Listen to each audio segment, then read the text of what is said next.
எல்லாருக்கும் வணக்கம். Welcome to இன்னைக்கு ஸ்பெஷல்.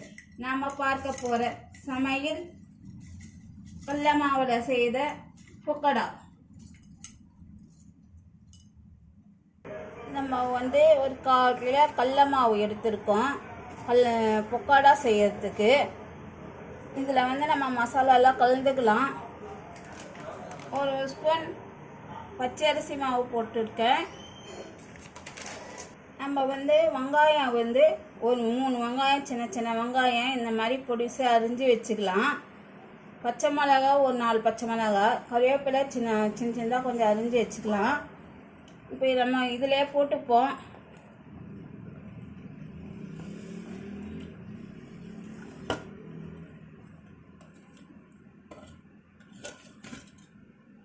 சோம்பு ஒரு 1/4 ஸ்பூன் போட்டுக்கலாம். மிளகாத்தூள் ஒரு 1/2 ஸ்பூன் போட்டுக்கலாம். வேணும்னா போட்டுக்கலாம், வேணான்னா விட்டுடலாம். 1 ஸ்பூன் புதினா, இது 1/2 ஸ்பூன் உப்பு போட்டுக்கிறோம். இது எல்லாத்தையும் சேர்த்து மிக்ஸ் பண்ணிக்கலாம். தண்ணி ஊற்றாமல் மிக்ஸ் பண்ணிக்குவோம். இப்போ நம்ம எல்லாம் மிக்ஸ் பண்ணியாச்சு. இதில் கொஞ்சம் லைட்டாக தண்ணி தெளிச்சிக்கலாம்.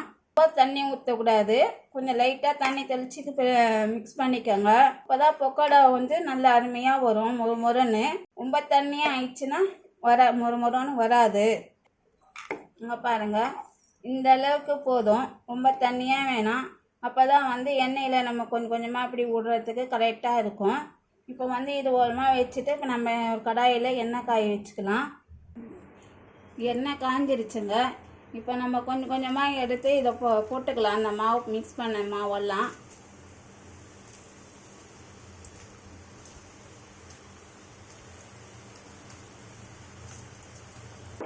இப்போ இதில் கொஞ்சம் எல்லாத்தையும் கலரி விட்டுக்கலாம்.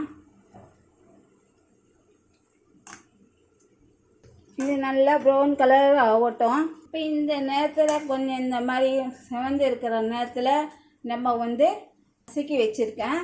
இதிலே போட்டுப்போம். நம்ம அதில் மாவுலேயே கூட மிக்ஸ் பண்ணி கலந்து போட்டுக்கலாம். இதிலே கூட போட்டுக்கலாம். இதில் இப்படி போட்டோம்னா கொஞ்சம் நல்லா கொஞ்சம் வாசனையாக இருக்கும். பாருங்கள், கொஞ்சம் நல்லா செவந்து இருக்குது. இந்த டைமில் நம்ம கருவேப்பிலை ஒரு கை கருவேப்பிலை இருந்தால் போட்டுக்கலாம்.